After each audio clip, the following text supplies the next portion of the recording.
Muy buenos días, tardes, noches, dependiendo de la hora que estés viendo este video. Yo soy Cheque y como viste en el título de este video, les hablaré acerca de la didáctica de la educación física. El conocimiento de la didáctica de la educación física es fundamental para un buen desarrollo de la clase, ya que permite adquirir las competencias, estrategias, recursos y metodologías que garantizarán el éxito del aprendizaje motor. Dale like a este video, suscríbete, activa la campanita, comparte. No me enredo más y vamos a empezar.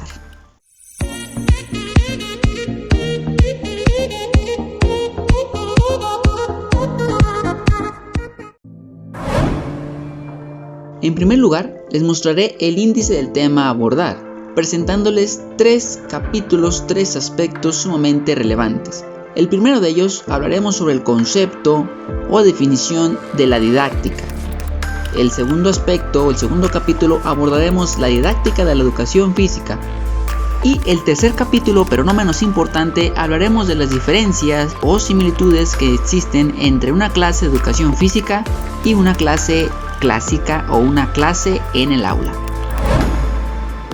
Como primer aspecto abordaremos el concepto o definición de la didáctica. El término de la didáctica proviene del griego didácticos, que significa apto para la docencia. Didáctique significa enseñanza y didasticalía, enseñar, con una doble aceptación en el campo de la educación y del teatro. Este es el origen etimológico del concepto didáctica. Asimismo, existen numerosas definiciones que acuñen diversos autores, dándole a este concepto un toque personal, original y creativo. El autor Miguel Ángel Delgado Noruega realizó una profunda investigación en base al concepto de la didáctica, en el cual nos menciona que en dicho análisis del concepto predominan las siguientes características, es decir, que al localizar, al investigar una definición, después otra y así sucesivamente, el autor concuerda en que ambas definiciones del concepto presentan similitudes, entre las cuales destacan las siguientes. Como características nos menciona que la didáctica es arte. Asimismo, la didáctica es una ciencia. La didáctica es teórico-práctica. Estudia los procesos de enseñanza-aprendizaje y supone una constante toma de decisiones normativas. Respecto al planteamiento de la didáctica, Zavala en 1990 identifica versiones de lo que es y debe de hacer la didáctica. Como número 1 tenemos los que plantean a la didáctica como brazo instrumental de la pedagogía. Como número 2, los que conciben el campo educativo como espacio ocupado por diferentes disciplinas independientemente entre sí. Y como número 3, las posturas que presentan la dimensión teórico-práctica como un continuo bipolar que a la vez refleja una mayor o menor distancia al hecho educativo concreto. Asimismo, conforme a la didáctica, rescataré estos puntos, estos elementos que son clave. Se pretende considerar a la didáctica como una de las ciencias de la educación. Benedito, Rosales, Zavala, Villar, Sáenz, Córdoba, entre otros muchos autores, aclaran que la didáctica es un campo de conocimientos, de investigaciones, de propuestas teóricas y prácticas que se centran sobre todo en los procesos de enseñanza-aprendizaje. La didáctica estudia y hace propuestas de intervención y de optimización sobre campos como la enseñanza general y especial, el currículum, las teorías de instrucción, los medios y la tecnología didáctica. De aquí surge una de las clasificaciones de la didáctica citada por Gardocki, que es la didáctica general y la didáctica especial. Vamos a ver a continuación cuáles son estos dos términos de didáctica general y de didáctica especial. La clasificación que nos muestra la didáctica es en base a la didáctica general y la especial. ¿Qué significa la didáctica general? Pues bien, la didáctica general trata de la enseñanza independientemente del contenido cultural, dando normas y principios y estudiando fenómenos y leyes. Es decir, se centra en definir formas sistémicas de enseñanza, mediando entre los objetivos sociales de la escolaridad y las capacidades de los alumnos. Por su parte, la didáctica especial estudia específicamente una disciplina, sus contenidos, su metodología y sus diversos problemas que se plantean en su proceso de enseñanza-aprendizaje. Es decir, se enfoca en las normas y métodos aplicables para el aprendizaje de una materia en específico. En este caso, nosotros sería la educación física. Resumiendo lo que acabo de mencionar, en la didáctica general se va a encargar de aquellos principios generales, de aquellas normas para el proceso de enseñanza-aprendizaje. Va a estudiar los medios comunes que encontramos en cualquier situación didáctica. Va a ofrecer modelos descriptivos, explicativos e interpretativos generales que se pueden aplicar a cualquier materia o etapa o ámbito educativo. Por su parte, la didáctica especial o específica habla de la aplicación de la didáctica general a cada materia o disciplina de estudio, por lo que tenemos didácticas de las ciencias de matemáticas, didáctica de la lengua, didáctica de la literatura, didáctica de las ciencias sociales, etc. Ya para culminar este primer capítulo, cabe mencionar que en este marco general de la didáctica en el que se estudia la enseñanza y los procesos de enseñanza-aprendizaje, existen, como estamos viendo, parcelas de especificación e intervención sobre la práctica y realidad educativa, siendo una de ellas la educación física. Seguramente va a surgir una didáctica en relación con el objeto referido a materia, en este caso la acción motriz. Tendríamos una didáctica de la educación física.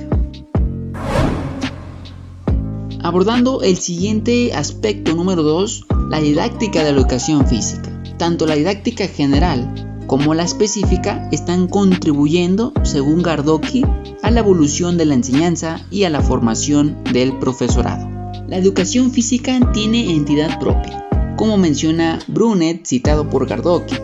Afirma que cualquier materia puede ser eficazmente enseñada de forma intelectualmente válida a cualquier niño, en cualquier estadio evolutivo. Estamos hablando de los estadios evolutivos de Jean Piaget en su teoría del desarrollo cognitivo, siempre que se utilicen los medios adecuados. Pongan mucha atención. Cualquier materia puede ser eficazmente enseñada de forma intelectualmente válida a cualquier niño, en cualquier estadio evolutivo que se encuentre, siempre que se utilicen los medios adecuados de intervención para el desarrollo o para el aprendizaje. Este es el punto de unión de las dos ciencias de la educación que se desarrollan en la didáctica de la educación física. Según Gardoqui, el objeto formal de la didáctica es la actividad docente-discente. ¿Qué es discente? Pues aquella persona que recibe enseñanza, con los métodos y técnicas adecuados en torno a una materia, como en nuestro caso la educación física. Cada materia tiene necesidad de unos planteamientos de enseñanza diferenciados, pero como ilustra Sánchez Bañuelos, la especificidad de la educación física es imposible que resulte más evidente. Las disciplinas que se enseñan en el aula poseen características comunes. Sin embargo, las diferencias con nuestro ámbito plantean una didáctica perfectamente diferenciada, tal y como veremos en el aspecto capítulo 3 de este video. Mencionado autor destaca los aspectos más relevantes, como cuáles, como las manifestaciones de los resultados, la metodología de enseñanza, las relaciones interpersonales y la estructura de organización. Según Sánchez Bañuelos, continúa analizando que la clase de educación física requiere unos planteamientos didácticos más complejos, con los que, en cuanto a la didáctica, la formación específica del profesorado de esta materia tiene que ser más exigente que para el docente de aula. Distinguiendo el concepto de didáctica dentro del ámbito de la educación física, enfatizamos los siguientes aspectos. La didáctica de la educación física se centra en el conocimiento práctico, que actúa como una síntesis entre la teoría didáctica y los principios que fundamentan su acción. Su principal aporte es procurar una serie de conocimientos prácticos que den alguna luz a los procesos de experimentación e innovación del currículo. Diversos autores definen que los antecedentes de la didáctica de la educación física tienen su origen en Grecia. Sin embargo, la didáctica de la educación física, tal y como hoy la entendemos, también podría iniciarse con Rousseau, Pestalozzi y las escuelas europeas. porque es a partir de este momento cuando comienza a institucionalizarse la enseñanza de esta disciplina. Otro aspecto nos menciona que, aunque exista una ciencia de la motricidad, no se debe centrar solamente en el movimiento, sino en el sujeto que se mueve, en sus motivaciones, decisiones o estrategias motrices. En relación a esto, Cajigal dice que el objeto de nuestra ciencia es el hombre en movimiento, o capaz de moverse, y las relaciones sociales creadas a partir de esta aptitud o actitud. Asimismo nos menciona que el campo de estudio de la didáctica de la educación física está formado por el conjunto de los elementos y contextos de enseñanza-aprendizaje, institucionalizados en la medida que manejan información relacionada con la actividad física y el deporte. Estas son precisamente las materias que constituyen el área de referencia que se conoce como educación física. Sánchez Bañuelos afirma que, en función de las personas como ser que se mueve, se puede decir que la educación física es una pedagogía de las conductas motrices y su finalidad es la educación, utilizando como medio el movimiento. La educación física es, por tanto, una acción que se ejerce sobre los sujetos y no sobre los contenidos. Es interesante la referencia que nos menciona Sánchez Bañuelos. La asignatura de educación física se desarrolla teniendo en cuenta una metodología especial, en la cual el actor principal es el estudiante, en donde demuestra sus habilidades tanto intelectuales como físicas para el desempeño docente en la clase de educación física. Y cerrando esta presentación, nos encontramos con el aspecto número 3, que son las diferencias entre una clase de educación física y una clase en el aula. Sánchez Bañuelos se ha profundizado más en las diferencias que existen entre una sesión de educación física y una sesión clásica en el aula. Vamos a ver a detalle cuáles son aquellas diferencias o similitudes que existen entre la educación física y entre una clásica en el aula. Continuando con las diferencias, para un análisis más exhaustivo, las diferencias se han dividido en función del desarrollo de la sesión, desde la perspectiva de los alumnos, y en función desde la perspectiva del profesor. Vamos a ver cuáles son aquellas similitudes o diferencias que existen. Como pueden apreciar en esta pequeña pantalla, notamos la diferencia que existe entre educación física y clásica de aula. El desarrollo de la sesión, por parte de la educación física hay un dinamismo, por parte de la clásica de aula hay un sedentarismo. En educación física hay una implicación integral y global, motriz, psicosocial y cognitiva. Por su parte, en el aula hay una implicación cognitiva casi exclusivamente. En educación física hay instalaciones y materiales específicos absolutamente imprescindibles. Por su parte, en el aula, en general las instalaciones son comunes y el material asimismo lo es. Obviamente, en educación física se necesita de atuendo especial. Por parte de la clásica en el aula, no se necesita ropa especial. En educación física, la organización puede ser más libre. Por su parte, en el aula hay una organización predispuesta difícil de cambiar. En la clase de educación física puede ser observada desde el exterior. Por parte del aula, no puede ser observada por nadie ajeno. En educación física ayuda a prevenir lesiones o enfermedades. En la clásica de aula no tiene objetivos relacionados a la salud.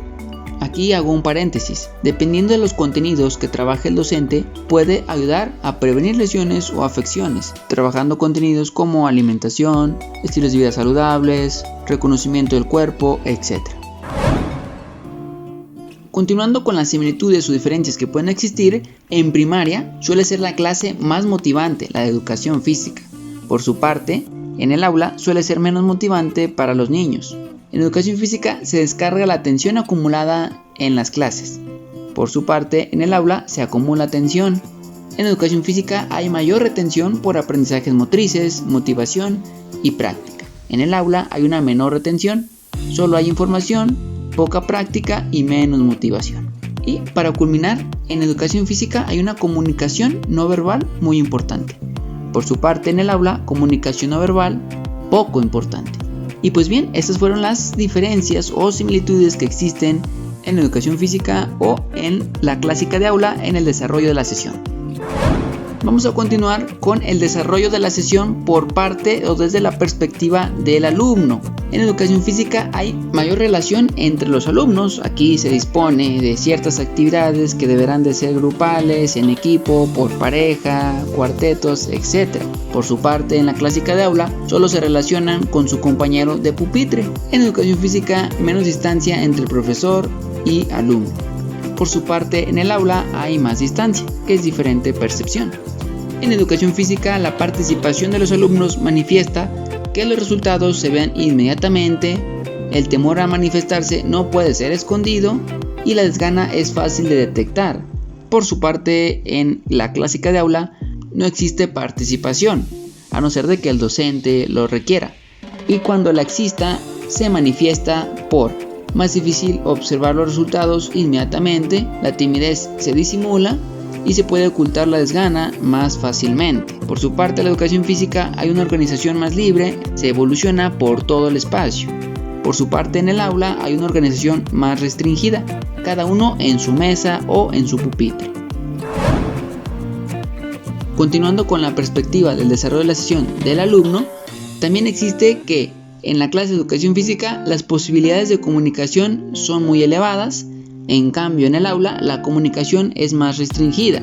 La espontaneidad y creatividad se desarrolla más fácilmente, mientras que en el aula es más difícil de desarrollar la espontaneidad y creatividad. En educación física el alumno descarga la atención de la clase teórica. Normalmente en el aula el alumno acumula atención. En educación física se practican los contenidos implicando conceptos y actitudes y consiguiendo mayor retención de lo aprendido. Por su parte, en el aula, los alumnos deben memorizar conceptos sin tener muy en cuenta procedimientos y actitudes. En educación física se desarrolla más exhaustivamente los sentidos. Por su parte, en el aula hay un desarrollo más restringido de los sentidos. Y ahora pasaremos al desarrollo de la sesión desde una perspectiva del profesor, del docente, en el cual en educación física existe una percepción con el alumno o alumna diferente, contacto físico frecuente. Por parte de la clásica de aula hay una posición destacada del profesor, contacto físico muy difícil. En educación física hay una comunicación no verbal muy significativa. Por parte en el aula hay una comunicación no verbal no es especialmente importante. En educación física el profesor puede dar constante información sobre los resultados. En la clásica de aula es más difícil por no poder observar los resultados de todos los alumnos, ya que en educación física al poner una actividad estás viendo simultáneamente observando a todos a la vez, mientras que en el aula no, ya que cada uno se encuentra en su lugar. Por parte del docente de educación física pues hay mayor responsabilidad hacia el alumno, por el riesgo de lesiones. Por su parte, el profesor de aula pues tiene menos responsabilidad. El profesor de educación física acumula mayor cansancio físico y psíquico. Por su parte, el profesor en el aula pues las clases son más estáticas y organizadas que acumulan menos cansancio. En educación física el profesor necesita vestimenta adecuada, obviamente para ser un modelo a seguir. En cuanto a los ejercicios, necesita de realizar tal ejercicio y tiene que poner en práctica, y con ropa inadecuada no podrá realizar correctamente sus ejercicios. Por su parte, el profesor de aula no necesita ropa especial. En la educación física normalmente necesita mucha información verbal para mantener las normas. Por su parte, el profesor de aula hay una situación más estable que requiere menos directrices. Y pues bien, resumiendo, englobando todo lo anteriormente dicho, la organización de la clase, que en el aula nos la encontramos realizada al comenzar la sesión, cada alumno en su pupitre, en educación física supone el primer reto didáctico para el docente. Asimismo, la comunicación es diferente debido al tipo de información, al tipo de actividades, a la organización de los alumnos y las dimensiones y la estructura del aula. Por otra parte, el profesor de educación física tiene mayor responsabilidad por el riesgo de lesiones que posee su clase, a diferencia del docente de aula. Resulta curioso comprobar cómo los profesores de educación física se preocupan por integrar en sus clases el ámbito cognitivo, mientras que el profesor de aula no tiene en cuenta el ámbito motriz. Otra parte a destacar es el mayor cansancio que se acumula en el patio o gimnasio. tanto psicológicamente por los constantes problemas de organización y control del grupo, como físicamente por la mayor cantidad de movimiento que el profesor de educación física realiza con respecto al del aula. Además, en un análisis positivo para la clase de educación física, debemos destacar la motivación que los alumnos y alumnas tienen en relación a esta asignatura. Benman, citado por Marcelo, destaca este aspecto como el segundo problema más importante de los profesores principiantes que imparten clase en el aula. Sin embargo, Del Villar comprueba que en educación física la motivación no solo no supone un problema, sino que es un motivo de satisfacción para los docentes de esta área. Por otro lado, la retención de los aprendizajes motrices es mayor que los aprendizajes cognitivos, tal y como afirma Singer. Sirva como ejemplo el hecho de que montar en bicicleta no se olvida, aunque estemos 10 años sin practicar, 15, 20, los años que tú quieras. Sin embargo, los aprendizajes intelectuales, sobre todo los memorísticos que se utilizan en el aula, tienen un tiempo de retención limitado si no se llegan a practicar. Tras este análisis sobre los aspectos que diferencian una clase en el aula y una clase en un patio, se considera que ha quedado patente la necesidad de una didáctica especial de la educación física. A manera de conclusión, como hemos detallado, las repercusiones didácticas que provocan estas diferencias son muy importantes. Como podemos comprobar, la instalación específica condiciona totalmente el desarrollo de la asignatura. En este sentido, debemos hacer hincapié en la necesidad de mejorar estas instalaciones y de dotarlas de mejor material didáctico, mientras que en las clases de casi todas las áreas de conocimientos que se imparten en el aula se pueden dar con cierta dignidad utilizando un lápiz y una hoja. Las clases de educación física no. Las clases de educación física tienen un límite muy reducido para impartirlas sin material. Y pues bien, esto sería todo de mi parte. Muchas gracias por haberme acompañado a lo largo de este video y espero hayas aprendido algo nuevo. Si el video te gustó, por favor dale like y comparte el video. Suscríbete a mi canal y no olvides activar la campanita para más contenido acerca de este canal. Si tuviste alguna duda, incertidumbre, opinión o aclaración, te dejo en mis redes sociales para que me lo hagas saber. Muchas gracias y nos vemos hasta la próxima.